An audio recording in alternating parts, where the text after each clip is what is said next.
Qué bien, todo bien, a pesar de la granizada que nos ha caído en toda la cabeza justo cuando llegaba Cayetana. Gracias por estar aquí una vez más en nuestros diálogos en libertad. Bueno, hoy lo que hacemos es realidad vuestra petición. Llevabais mucho tiempo pidiéndonos que viniera Cayetana Álvarez de Toledo, una de las caras más visibles y reconocidas del Partido Popular. Y aquí la tenéis. Aquí, perdón.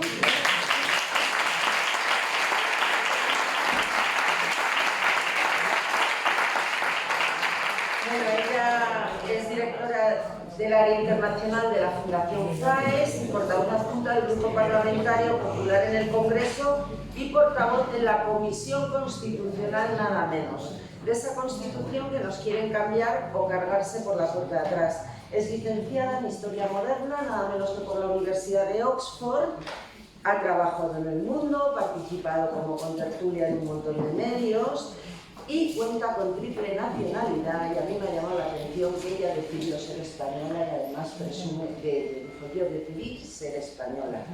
Qué contentos estamos los españoles con esa decisión. Lo digo porque, como ya sabéis que yo también tengo ahí unas cuantas, pues eso. Bueno, Cayetana molesta mucho a los socialistas de todos los partidos por su discurso netamente liberal y cargado de solvencia intelectual.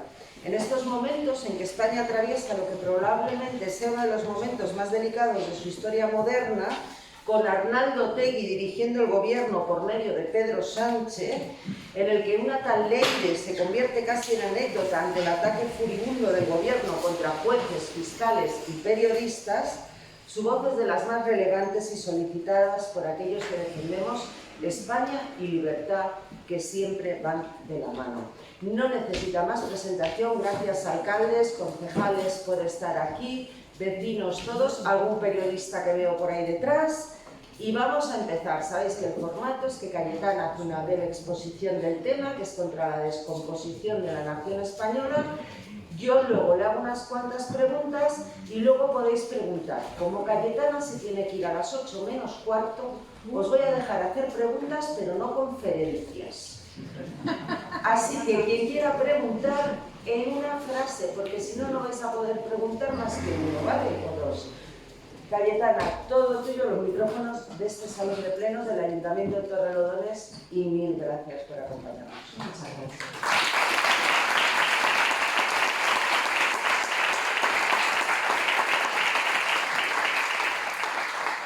Bueno, lo primero es, de verdad, muchísimas gracias a la alcaldesa de Lorena por esta invitación y a todos vosotros por abarrotar este salón de plenos.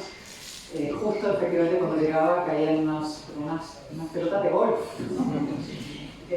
Y sé, por eso lo especialmente meritorio que es por vuestra parte haber salido de casa y haber venido a compartir este rato conmigo y con nosotras, ¿no?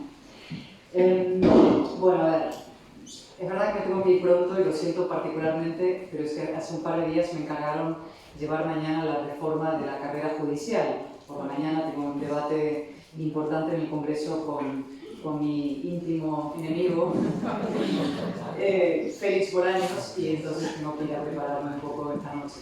Pero me hubiera encantado poder quedarme más tiempo. La próxima vez prometo que será una sesión más larga.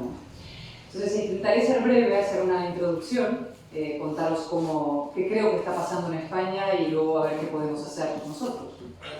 Y luego abrimos ese turno de diálogo primero con la alcaldesa, con vosotros, para que me preguntéis todo lo que queráis.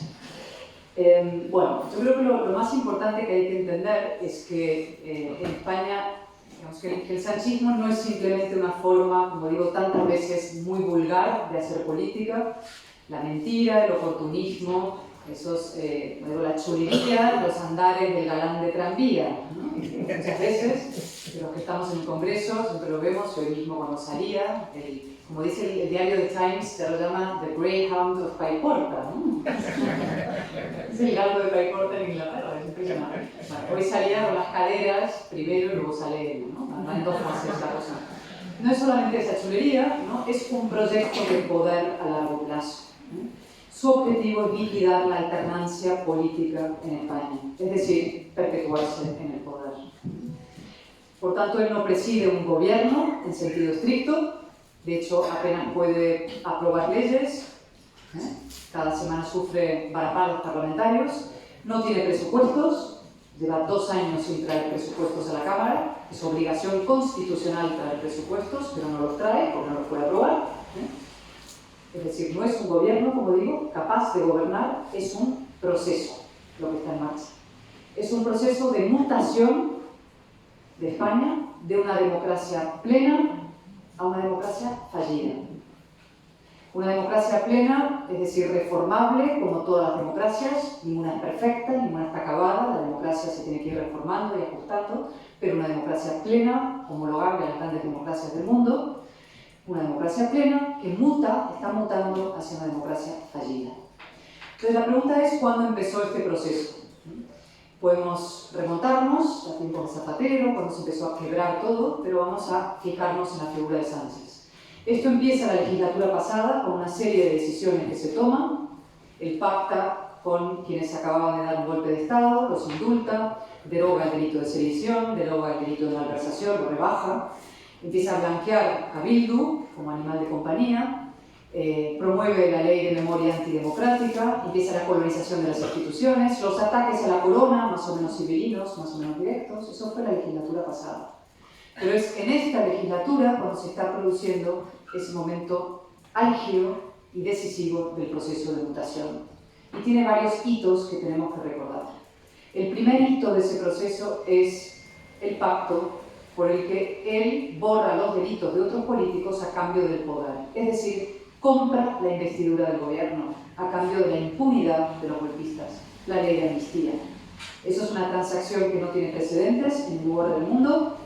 Es una autoamnistía, como ha dicho la Comisión Europea ayer mismo, ¿no? Se da la amnistía, el propio tío que redacta la ley, Gonzalo Boye, a las órdenes de Puigdemont, se autoamnistía, ¿vale? A cambio del poder. Una transacción que le quita la razón al Estado y se la da a los golpistas. Ese es el primer hito. El Tribunal Constitucional está en estos momentos deliberando sobre esa amnistía, a partir de una ponencia que es un insulto a la inteligencia y, por supuesto, a la moral. La ponencia que se ha filtrado estos días, que se está barajando, es una ponencia que avala el derecho a la autodeterminación, porque lo que dice es, si la amnistía del 17 se puede hacer, ¿por qué no la del 2027 o 2028? Si el ejercicio de la autodeterminación es legítimo, el que se hizo en el año 2017, ¿por qué no cualquier otro? Esto es gravísimo, y lo más importante, lo primero que tenemos que recordar. Segundo hito se produce en el mes de marzo. La colonización masiva de las instituciones, que conocéis muy bien, todo, CIS, todos los organismos del Estado, el Consejo de Estado, el Tribunal Constitucional, todo, pero tiene un ejemplo completamente álgido, máximo y sangrante, que es la Fiscalía General del Estado. En esos días, el fiscal general del Estado, ahora procesado por un delito de revelación de secretos, se implica en una operación puramente totalitaria de intentar destruir a una rival política del gobierno en esas fechas. Y eso, insisto, acaba de ser procesado el fiscal general del Estado. Tampoco tiene precedentes en ninguna democracia razonable ni democracia plena. Tercer hito se produce un mes después, que fue en abril del año 24, del año pasado. ¿Os acordáis? Sánchez, 24 de abril del 24. De pronto se ve cercado por la corrupción, los jueces están investigando a su mujer, a su hermano, a su mano derecha, y decide cogerse una baja por victimismo de 5 días. Nos explica a todos que tiene que meditar porque está profundamente enamorado de sí mismo. Cuando vuelve, anuncia una ofensiva calculada para erosionar, derribar los contrapesos democráticos del Estado, que son 3. La oposición parlamentaria, la prensa libre y la justicia independiente. Y se ponen a la tarea. En el frente parlamentario han convertido a la presidencia del Congreso en una humillada correa de transmisión del gobierno. Vetan todas las iniciativas del PP que llegan del Senado, hay más de 30 y pico leyes del PP preparadas que están metidas en algo llamado el congelador de Armengol. Las mete ahí, las prorroga, las prorroga, las prorroga. O sea, es una cosa insólita. Las sesiones de control, no sé si tenéis el placer de seguirlas, los miércoles por la mañana yo tengo el placer de sufrirlas. Esto es la degradación total de la conversación pública del parlamentarismo. Yo le pregunto al señor ministro, ¿qué hora es, señor ministro? Y la respuesta es ultra, falla. ¿Qué día es hoy, señor ministro? Una pregunta objetiva, clara, cerrada, ¿no? ¿Cómo explica usted una decisión que esto es algo? Dijeron esto es B, la amnistía era inconstitucional, pasó a ser constitucional el día 23 de julio. ¿Cómo se explica? Pregunta fácil, hay que contestarla, hombre, fascista, ultra. La destrucción, demonización y destrucción del parlamentarismo. En el frente de los medios de comunicación empieza la gran operación máquina del fango, bulos, ¿no? Los fachas, la fachosfera, etc., que culmina en un día asiago en el Parlamento, que fue la mañana de la Dana, os acordaréis, con tantas personas ahogándose en Valencia, y se decide nada menos que suspender la sesión de control, cosa lógica, y mantener el pleno de asalto a Radio Televisión Española. Cambiar las mayorías para asaltar, insisto, el organismo público. Y basta ver Televisión Española cualquiera de estos mañanas, tardes o noches para comprobar en qué ha quedado eso. La fanatización absoluta, la degradación y destrucción de un medio público de comunicación. En contra, por cierto, del Reglamento Europeo de Libertad de Medios, que dice que los medios tienen que ser independientes, etcétera. O sea, vulnerándolo todo. Pero el tercer frente es el más importante de lo que estamos viendo ahora, y con esto voy a intentar ir rematando para no alargarme mucho, ¿no? Para luego a ver qué podemos hacer, ¿no? Que es el frente de la justicia. La legislatura empieza con el gobierno asumiendo el concepto de Lofer, que es una retórica chatarra kirchnerista, traída de Argentina, la conozco bien, que dice que los jueces actúan por motivos políticos en contra del poder, ¿no? Lo asumen, eso antes era patrimonio de los etarras en los juicios y de los golpistas, lo hacen suyo. Y es el propio ministro de Justicia quien encabeza ahora la operación de linchamiento e de insulto a los jueces. Hoy ha salido ya por sexta vez la presidenta del renovado Consejo General del Poder Judicial, del sector progresista, catalana, de origen, mujer, etc., a decir basta de insultar a los jueces. Esto destruye la convivencia. Ataques a los jueces. Y en segundo lugar, como los jueces resisten, como los jueces siguen haciendo su trabajo, entran ahora en lo que el señor Bolaños llama la mayor transformación de la justicia en 4 décadas, que es la reforma que vamos a debatir mañana. Han declarado la guerra a la justicia. Como la justicia no se rinde, la van a intentar colonizar. La intenta colonizar destruyendo el mérito en la carrera judicial, politizándolo directamente y metiendo a 1000 jueces sustitutos por la puerta de atrás. Toda una operación que la vamos a debatir mañana, ¿no? El gobierno ya ha decidido confrontar directamente con la justicia. Hacen la necesidad virtud y dicen hay una cosa llamada pueblo y hay otra cosa llamada ley. Hay una cosa llamada democracia y otra cosa llamada jueces. Y los jueces están en contra de la democracia.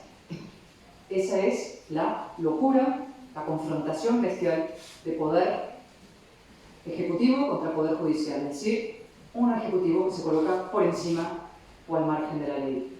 Y eso tiene un nombre clarísimo. Eso es lo que decía al principio, la mutación de democracia plena, democracia fallida, es decir, la deriva autoritaria. Y ahora para acabar. Este tipo de procesos que están pasando en muchos países del mundo, la destrucción de las democracias, son lo que yo llamo los burros de Troya de la democracia. Entran dentro, disfrazados de demócratas, destruyen los contrapesos desde el interior.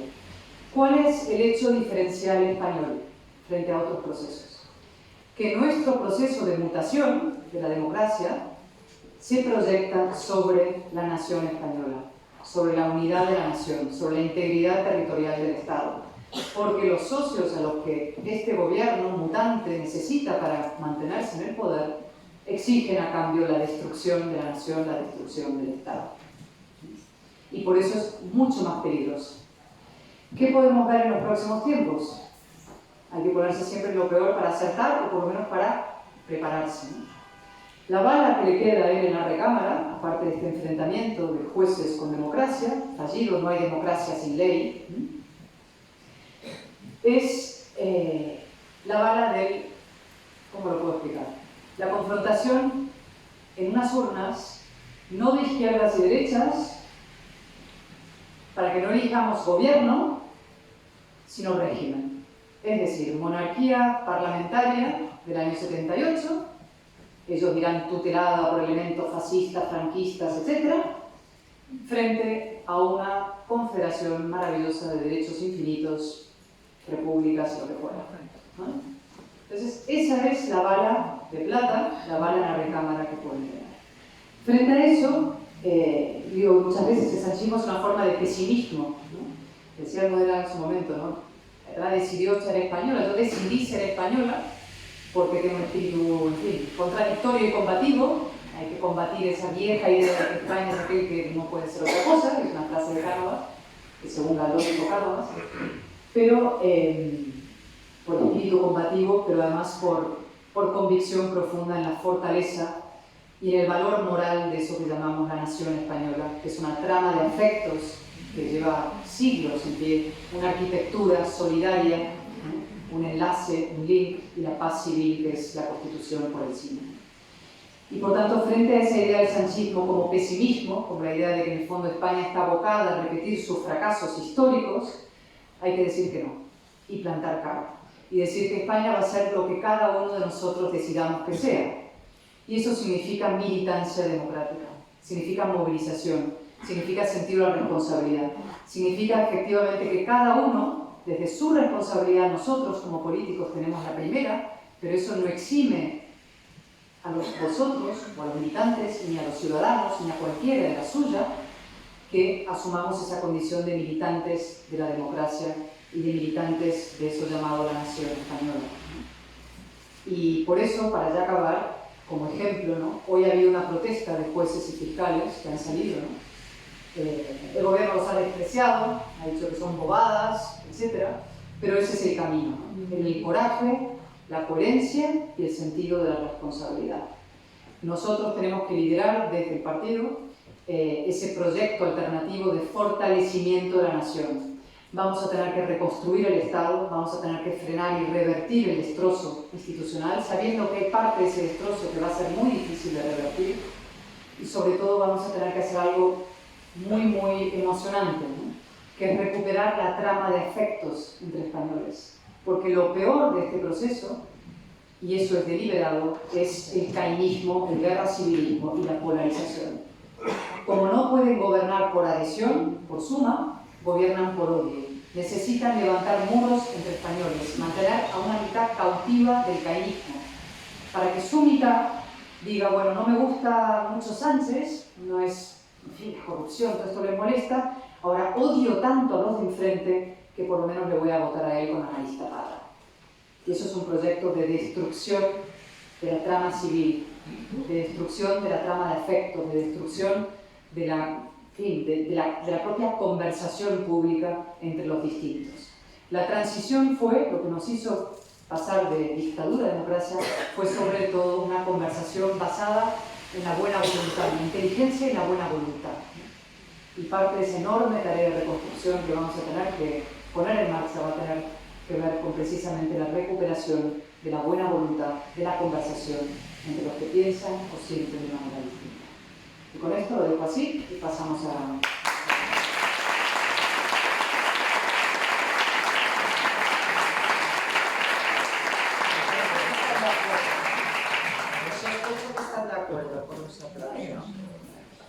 Yo te quería hacer un par de preguntas, voy a intentar ser muy breve para que luego ellos puedan tomar el protagonismo y, repito, hacer preguntas muy cortitas. Ayn Rand tiene un discurso maravilloso de Edward Toohey en una de sus novelas donde habla de la antipolítica, la anticultura, el antiarte, es decir, cómo se destruyen las sociedades, ¿no? No es casual que Ayn Rand viviera la Revolución Rusa en su día. Quizá el problema es que en España se han invertido los principios y en realidad no hay política en España sino politización. ¿Pueden ser esos dos los problemas básicos? No se ha oído. Le pregunto que si en España quizá el problema sea que se han invertido por un lado los principios, lo que es normal es anormal, lo que es anormal es normal, y por otro lado que no hay política sino politización, que no es lo mismo. A ver, yo estoy de acuerdo en mantener la palabra y el concepto de política a salvo de lo que estamos viendo, ¿no? Me parece clave. Mi maestro, y lo he contado muchas veces, John Eliot, yo hice mi licenciatura y mi doctorado de historia con un maestro maravilloso, uno de los grandes hispanistas del siglo XX, parte del siglo XXI, John Eliot, ¿no? Y cuando yo lo llamé a John un día y le dije, querido John, he decidido dejar los archivos novohispanos y del siglo XVII español para trabajar en un periódico, pues le pareció, en fin, una cierta rebaja, ¿no? Esto, un periódico, una vulgaridad. Claro, un tiempo después lo llamé, un par de años después, y dije, querido John, ahora he decidido dejar el periódico para ir a trabajar a la política, ¿no? Y casi se desmaya, ¿no? Le dijo, mira, vas cuesta abajo sin frenos, la degradación es imparable y ya no tenemos remedio. Es decir, yo entiendo que la política es un oficio desprestigiado, desacreditado, y tú preguntas hoy en día a quién se quiere dedicar a la política, por lo peor de cada casa, etc., ¿no? Y por motivo, es un oficio que está destruido, ¿no? Y sin embargo, no hay oficio más importante que la política. Es decir, los políticos tomamos todas las decisiones que afectan a todos los ámbitos de la vida de la gente. Desde las decisiones más aparentemente pequeñas, que pueden afectar a dónde se traza una plaza, o dónde se abre un centro de salud, o una decisión sobre un, no sé, pequeño rincón municipal, hasta decisiones drásticas que afectan a la vida y la muerte de la gente, gestionar una pandemia, decidir si se va o no a una guerra, ¿no? Esas decisiones las toman políticos. Y por eso es crucial que los políticos se dediquen los mejores de la sociedad, los más inteligentes, los más formados, los más competentes, los más solventes, ¿no? Y eso es evidente que no está pasando. Pero estoy de acuerdo en que hay que mantener la política a salvo, porque la política es una cosa y su enemiga, que se disfraza de política, es otra. Y esa enemiga es lo que podemos llamar la politización o directamente el populismo, ¿no? La destrucción de la política. El populismo es el gran enemigo de la política. Se disfraza de política para destruirla desde el interior, ¿no? ¿Y cómo la destruye? Con esto que mencionaba Moreno, ¿no? Que es uno de los métodos, es lo que estamos viendo hoy en día, es la destrucción de la verdad. La verdad ha desaparecido de la vida pública y cuando la verdad nos rige, la democracia se hunde. Y voy a intentar explicar por qué. En este salón somos no sé cuántos, pero muchos, ¿no? Seguro que cada uno tiene su opinión, su visión sobre cosas, su sensibilidad, su procedencia, sus inclinaciones, ¿no? Sus opiniones. Podemos aquí hablar de muchos asuntos. El aborto, cada uno tendrá su opinión sobre, no sé hay que subir los impuestos, bajarlos, hay que gastar más en un tema, en otro. Son opiniones que podemos tener. Pero al final del día, todas esas opiniones, podemos tener incluso vehementes discusiones sobre cosas, esas opiniones tendrán un suelo que son los hechos objetivos. Por ejemplo, aquí hay una botella y aquí hay un vaso. Podemos discutir muchísimo, el señor Bolaños y yo, pero si estamos de acuerdo que aquí hay una botella y hay un vaso, podemos empezar a tener una conversación sobre un suelo fáctico y objetivo. Si la objetividad desaparece y si simplemente rige la opinión, lo que yo percibo que son las cosas, él dirá aquí hay 3 vasos y yo digo no, aquí hay 5, es imposible no ya consensuar nada, es imposible discrepar. ¿Me explico más o menos? Son sentimientos, son sus sentimientos frente a mis sentimientos, son sus opiniones frente a mis opiniones. Y eso es exactamente lo que está pasando. El otro día sale la portavoz ínclita del gobierno cuando le preguntan por el bulo de la bomba La Paz, ¿no? Empiezan a proliferar, a propagar un bulo de que un exagente de la UPO fantaseaba con volar al presidente del gobierno con una bomba La Paz. Se demuestra que eso era un bulo absoluto, que era falso, habían manipulado el mensaje, es una cosa alucinante. Es evidente que es falso. Y le preguntan a la portavoz y dice, bueno, es una información que es verdad que se puede interpretar de distintas maneras. No. La verdad existe. ¿Vale? La verdad existe, la verdad no se interpreta. Esto lo puso muy de moda Trump en su primer gobierno con una expresión que se llama los hechos alternativos. Al principio, cuando llegó, como presidente, le preguntaron a su jefa de prensa, le dijeron, hubo mucha menos gente en la calle el día de la inauguración del señor Trump, el presidente, que en la presidencia del señor Obama. Fotos. Mucha más gente nos dijo, no, hay mucho más en el señor Trump, pero miren las fotos. Dice, no, esos son nuestros hechos alternativos. Bueno, lo que quiero decir es, cuando la verdad desaparece, la democracia se hunde. porque la conversación se destruye. Entonces, dentro de esas enormes tareas que va a haber que hacer y muy difíciles y que no nos competen solamente a los políticos, va a ser restaurar la verdad en la vida pública. Y eso requiere, claro, el compromiso, entre otros, del periodismo, por los grandes editores. Va a haber que invertir en la verdad. ¿Y qué pasa con la verdad? Cuesta dinero. Cuesta dinero la verdad, averiguar la verdad, defender la verdad. Si tú pones ahora, tengo dos posibilidades, contar una información con los hechos fríos o contar algo sensacionalista con un pedazo de titular. ¿Qué va a dar más likes, más share, más publicidad? 2 segundos. ¿Vale? Entonces, la mentira, la no verdad, la posverdad da más dinero. Entonces necesitamos invertir en la verdad. Y además tenemos que enseñarles, y ahora viene la parte dura de la educación, que es una larga tarea, a nuestros jóvenes, a discernir entre lo que es verdadero, lo que es falso, lo que es objetivo y lo que no es. Y ya para acabar y volver a rematar con mi intervención de mañana en el Congreso, una de las cosas que están haciendo, claro, es destruir la objetividad en los exámenes a jueces y fiscales. ¿Por qué destruyen o sustituyen la objetividad por la valoración subjetiva? Por lo mismo. Cuando todo se vuelve subjetivo, todo es maleable y puede ser manipulable y puede ser sujeto a presión política. ¿Veis? Todo encaja.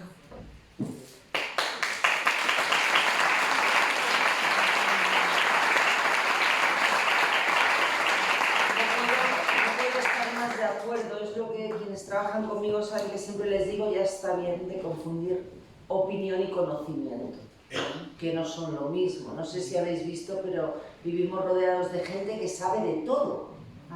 Yo hay muchas cosas que no sé. ¿Por qué? Porque sustituyen la verdad por la opinión. Y la opinión no lleva a ninguna parte. Pensad, por ejemplo, en la medicina. ¿Os pondríais en mis manos porque yo opino de que? No lo hagáis. Pues yo creo que es otra forma, ¿no? Es a más lo que ha dicho Cayetana. Una última pregunta, porque si no nos vamos de tiempo. Cuando desde el Partido Popular hablamos de Venezuela, enseguida nos dicen, ya estáis con la propaganda y dando la matraca. Pero hay que contar la verdad, ¿no, Cayetana? Y es que quienes asesoraron a Hugo Chávez, quienes en 2014 pidieron silenciar a Leopoldo López, venían de España, Monedero, Viciana, Iglesias, y luego practican el entrismo en el Partido Socialista de la mano de Pedro Sánchez, y son quienes realmente sus ideas han calado en el sanchismo, porque el sanchismo se ha apodemizado el Partido Socialista. Eso es una realidad y sin embargo no hay cosa que más les moleste. Por eso tenemos que estar solo recordando a todas horas, porque lo que molesta es lo que funciona, ¿no? Sí, por supuesto, es decir, es muy importante conocer los procesos históricos y a veces son de tu propio país y a veces son de países aledaños, amigos, cercanos o no tan cercanos, ¿no? Y hay que saber cómo funcionan los burros de Troya de la democracia en cualquier lugar del mundo, ¿no? Como digo, ¿no? Se instalan, aprovechan la ignorancia, ¿no? Cultivan la ignorancia en la gente, entran por métodos legales, elecciones libres, y desde dentro empiezan a socavar las instituciones desde el interior. Hugo Chávez fue uno de los grandes burros de Troya de la democracia, destruyó su país y todavía está, fijaros cómo sigue la cosa. María Corina Machado, admirada amiga, heroína de este tiempo, sigue en clandestinidad. Es decir, han devastado un país. Y nosotros estamos en un proceso de mutación con un burro de Troya al frente, pero de manual, de libro, ¿no? Y muy efectivamente, como decías, fijaros hasta qué punto el Partido Socialista se ha apropiado del lenguaje y de los objetivos de Podemos, hasta el punto de dejar a Podemos una fuerza marginal. Es marginal porque el PSOE ya ha ocupado su espacio, ¿no? El concepto, por ejemplo, de lofer es una cosa polémica. Fachas con toga. Eso empezó diciéndolo Belarra hace unos 8 o 9 meses. Empezaron los etarras en los juicios, siempre hablaban de lofer, etc., ¿no? Impugnaban la justicia española por prevaricadora, ¿no? Luego los golpistas en 2017, lo mismo, en su juicio impugnaban la justicia, decían que es una justicia injusta que nos juzga por nuestros delitos. Hace unos 7 o 8 meses o hace un año, desde la tribuna del Congreso, Miriam Nogueras, la de Junts, Y Yone Belarra hablaban, insultaban a los jueces con nombres y apellidos desde la tribuna. Y Bolaños un poco incómodo, ¿no? De hecho, un día se fue a hablar al Tribunal Supremo, pidió disculpas, dijo yo saldré en defensa del honor de los jueces cada vez que nuestros socios abren la boca y los insulten. 6 meses después, ¿dónde estamos? Es el propio gobierno el que ataca, insulta a los jueces con nombres y apellidos. Es decir, han ocupado exactamente el espacio de Podemos. Sale Óscar Puente, que está de baja por paternidad, pero no para tuitear, ¿no? Viene al Congreso, pero está todavía tuiteando, insultando a los jueces, diciendo que el Tribunal Supremo es la oposición real al gobierno. Es que es una barbaridad. Y no es que Óscar Puente lo lanzan, es el animal del gobierno y lo lanzan a morder. El propio ministro de Justicia jalea eso. ¿No? Eso es la podemización. Y el otro frente muy importante que tenemos que tener en cuenta, que es además la cuestión nacional. El derecho de autodeterminación inexistente y fantasmagórico lo ha defendido Podemos, los separatistas, etc. El PSOE, la transición, bueno, luego lo dejaron, todo esto ha sido el PSC, en momentos, idas y vueltas, etc. ¿no? Pero ahora es el expresidente del gobierno de España, José Luis Rodríguez Zapatero, quien explica en el diario La Vanguardia que esta legislatura se tiene que producir el reconocimiento de la identidad nacional de Cataluña. Es decir, el reconocimiento de Cataluña como nación. Es decir, el ejercicio de la autodeterminación, es decir, la derogación de la nación española. Y eso lo dice un expresidente del gobierno socialista. ¿Qué hacen con el otro expresidente del gobierno socialista? Que es Felipe González. Despreciarlo. Marginarlo. Hoy ha salido González y ha dicho que está de acuerdo con Pajen que hay que convocar elecciones anticipadas. Sí, para que veáis cómo se ha bifurcado y roto, el Partido Socialista se ha convertido en una fuerza de la ruptura, ¿no? Y eso es la clave. La transición fue el triunfo de la reforma sobre la ruptura. Las fuerzas de la ruptura, que eran la extrema izquierda, el FRAP, organizaciones terroristas, ETA, se quedan al margen de la transición. 40 años después, el Partido Socialista coge a esas fuerzas de la ruptura y las introduce en el corazón del gobierno del Estado. Bildu, heredero de ETA, todas las ideas podémicas, que son las del FRAP, y el mundo separatista. Es decir, hoy tenemos un movimiento de ruptura en el corazón del Estado trabajando para destruirlo desde el interior. Comprendo que no me parece muy optimista, pero esto hay que tener claro lo que pasa, ¿no? Y luego armarse moralmente, movilizarse, organizarse, saber lo que hay que hacer, mostrar coraje, convicción, capacidad de desafío, articulación, es decir, hay que entender lo que está pasando. Vamos a abrir el turno de vuestras preguntas. Rebeca, tienes por ahí un micro preparado. Acaba de levantar la mano Gado. Me levanta. Vale, luego te toca a ti, ¿vale? Buenos días, muy buenas tardes. Muchísimas gracias, Cayetana, por venir y alcaldesa por organizar este acto.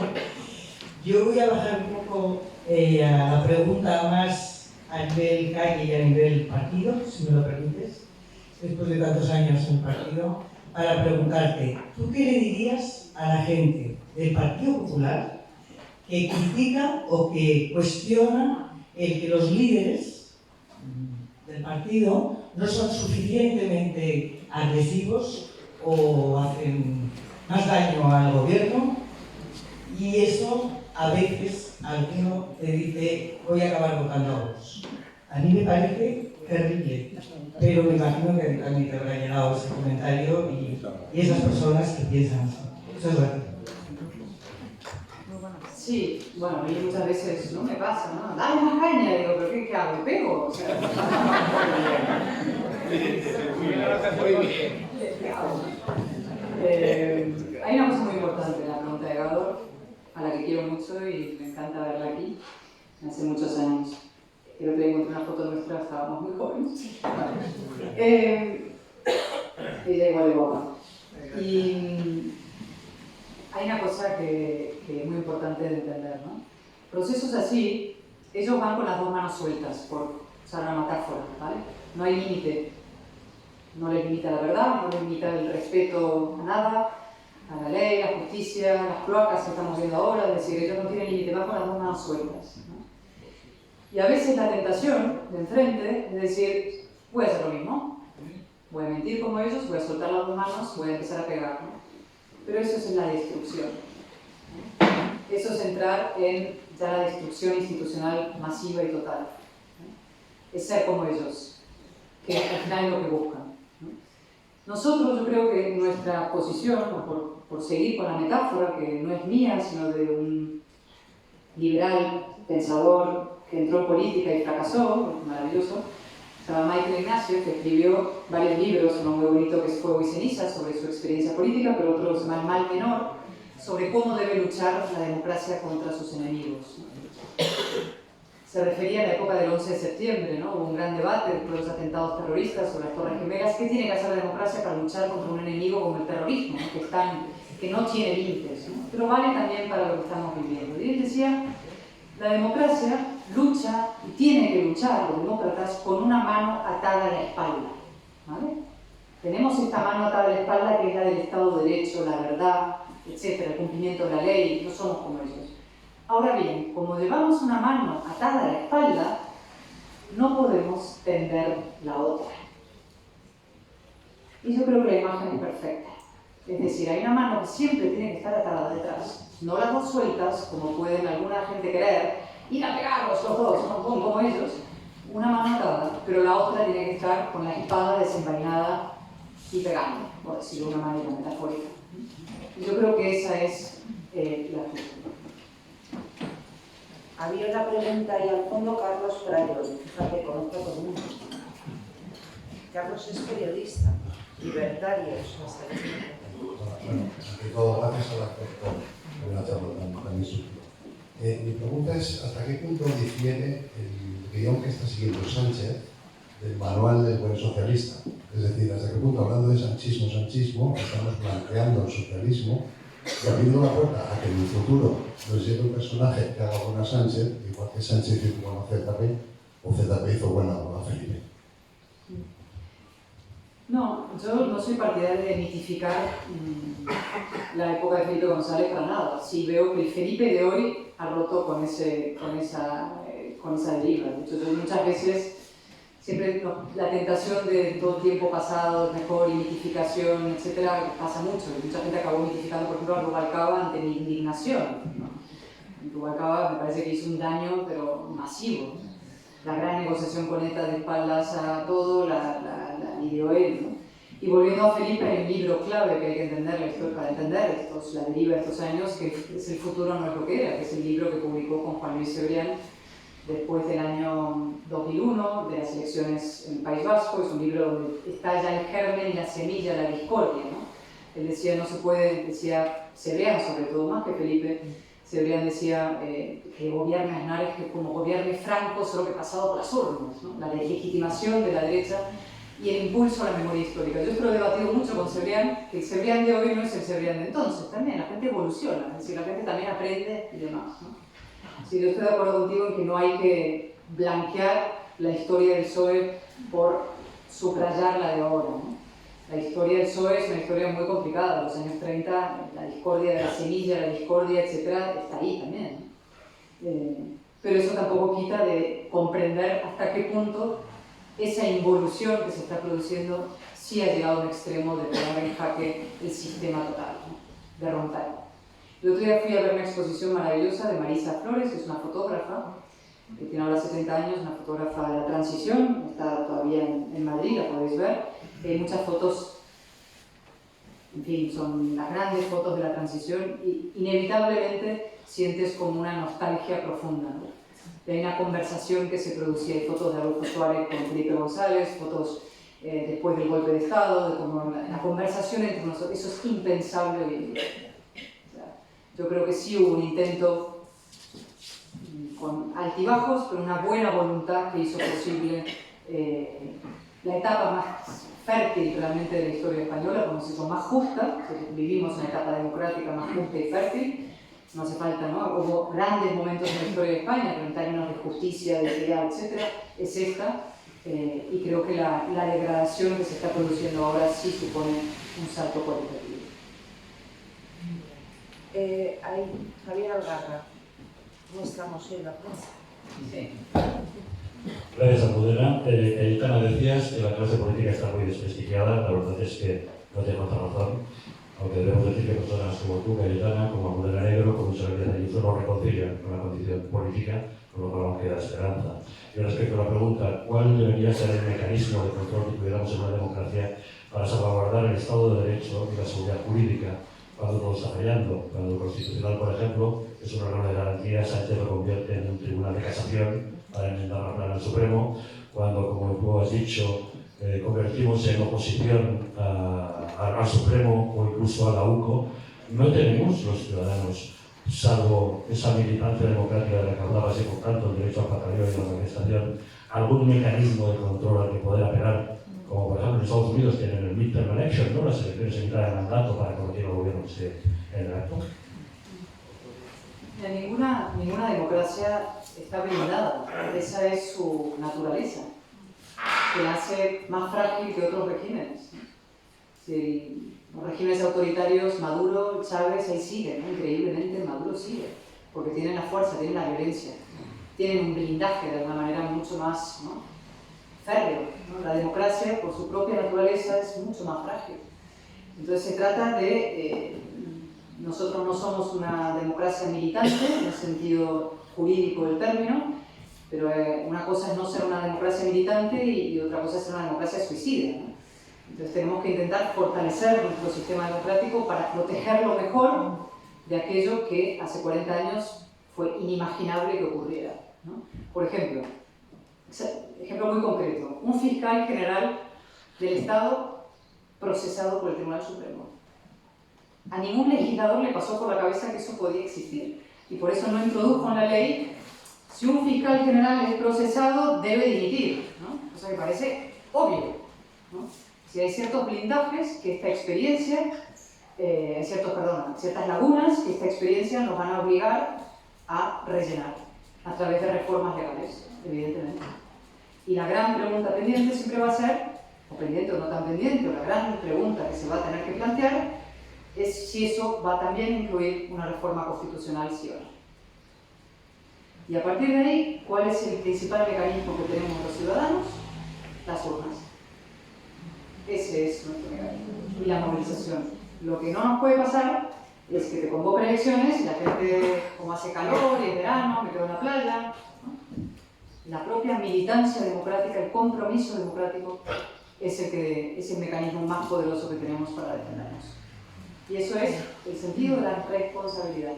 Y es verdad que hay mucha gente, y ahora vuelvo a la pregunta inicial, mucha gente que se queja, que mucha gente está frustrada, mucha gente está... Y además, la propia, escalada, la acumulación de escándalos hace que la gente se inhiba ya, ¿no? Diga, qué asco todo, ya me alejo de la política, ¿no? Y hay que pedir a esa gente que no diga qué asco todo y me alejo de la política, sino que al revés, entienda que la situación de emergencia exige un compromiso y una implicación mayor. ¿Alguna cuestión más? Ahí, mira. Y ya vamos a hacer muy rápido tú, porque nos quedan, y ya sabéis que yo esto cumplo 3 minutos. Vale, muchas gracias a las dos y a todos los asistentes. Me gustaría plantear, no es una pregunta trampa, es una pregunta directa, pero sí como parte de esos mecanismos de control que hablamos para que esta degradación no avance, si el PP llegase a gobernar, plantearía una reforma de la ley electoral para que esto no vuelva a suceder. Bueno, es una de las primeras, hay tantas que hay que hacer. Por ejemplo, volviendo a la pregunta de Javier anterior, preguntabas por el Tribunal Constitucional, es el fruto de la politización, intolerable politización de la justicia, ¿no? Eso es esas son las cosas que hay que corregir. Ley electoral también, no te va a salvar la ley electoral, cambiar, el problema es el PSOE. Si el PSOE te falla, sí, pero es una de las reformas que hay que lograr. Pero cuando a lo que nosotros volvíamos a la pregunta sobre si es el PSOE el problema, ¿no? Cuando tienes dos pilares del sistema y hay uno que decide traicionar a la otra mitad para aliarse con fuerzas minoritarias, para perpetuarse en el poder, el problema ya no son los nacionalistas, las fuerzas minoritarias, el problema es el otro pilar del sistema. Con lo cual, esto requiere no solamente reformas legales, sino reformas culturales, de fondo. Y una de ellas, y esencial, que es la que España no ha dado en 40 años, es la deslegitimación profunda del nacionalismo, que ha sido la fuerza que se ha considerado la que repartía carnés de moderación y centralidad en España, y todavía. Y si no hacemos esa batalla cultural frente al nacionalismo, y empezamos a explicar que es una fuerza reaccionaria, destructiva, antimoderna, y la izquierda acaba entendiendo que eso es así, pues esa es una... Si no hacemos eso, pues seguiremos en la noria, ¿no? Por más reformas legales que hagamos. La ley sola no basta, necesita el sustrato previo, el sustrato cultural. La última pregunta. Bueno, en primer lugar, decirle, en mi calidad de votante, no militante, cuando nosotros votamos a Rajoy, pensamos que Rajoy desmontaría parte de lo que ha hizo Zapatero. Rajoy hizo una gestión maravillosa, pero políticamente creo que fue nefasto. Y después decirle una apreciación, creo que cuando hablo del aborto, ha entrado dentro de la trama de Sánchez. El aborto no es un problema ni político ni religioso, es un problema de sentido común. Cada uno puede opinar lo que quiera del aborto, pero el aborto es quitar la vida a una persona que a priori se sabe que es inocente y está en defensa. A ver, lo primero me decías perdón, la Rajoy. Bueno, en fin, todo el mundo sabe lo que opino yo, porque yo me fui del partido en esos años y luego volví. Es decir, y como yo, muchos otros. Y mi obsesión y mi empeño es que aprendamos de errores que cometimos y no los volvamos a cometer. Y por eso estoy aquí. Y entonces la gente me dice, bueno, pero es que no me fío. Bueno, en fin, estamos todos para intentar hacer que las cosas salgan bien y a luchar cada uno de sus posibilidades y su posición para que acertemos en el gobierno, ¿no? Y intentar dar confianza a la gente, confianza a los votantes y que sepan que vamos a hacer, estamos primero conscientes de la gravedad límite en la que se encuentra el país y dispuestos a asumir el coste que supone promover todas las reformas que va a haber que promover para sacarlo adelante. Si cambiar las cosas, va a haber un margen de conflicto importante, hay que saberlo. Ni el PSOE se va a ir fácilmente del poder, ni si llegamos al gobierno nos lo van a poner fácil. Y no solamente por manifestaciones de izquierda, por temas sindicales, etcétera, o temas de recortes, etcétera, por una cuestión institucional y de fondo, el tema territorial. Y en fin, llegando a este punto, ahí es donde estamos. Y empujando en la mejor dirección y decididos a hacer las cosas bien por este país. Y respecto al aborto podríamos hablar largamente. Yo creo que no sé si es el momento para abrir ese debate aquí y ahora, pero en otra ocasión encantadísima de venir y hablar sobre ese asunto y tantos otros. Yo he defendido siempre, por ejemplo, libertad de conciencia en el partido y en la política para hablar de los asuntos morales. Porque sí creo que hay, aceptando los hechos, no puede decir uno acaba la historia en tal sitio, puede haber gente que diga, incluso así yo acepto que haya que hacerlo porque contrapongo eso a otro. Hay gente que dice así. O sea, hay visiones distintas sobre eso. Lo que no puede ser es negar los hechos. Una vez aceptados los hechos, puede haber decisiones distintas sobre esos hechos. Yo creo, Cayetana, que como estamos fuera de tiempo, tienes que volver para hablar de este tema.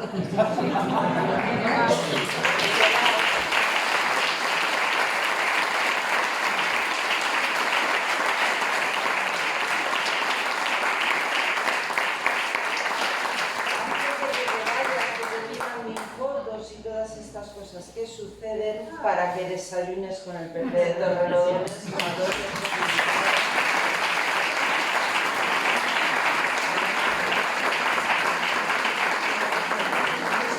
gracias, Cayetana, gracias a todos por venir con esto. Como tenemos fiestas en julio y en agosto, que ya sabéis que nos gusta, entonces divertirnos, retomaremos los diálogos en libertad en septiembre. Ahora hemos dejado el listón, madre mía.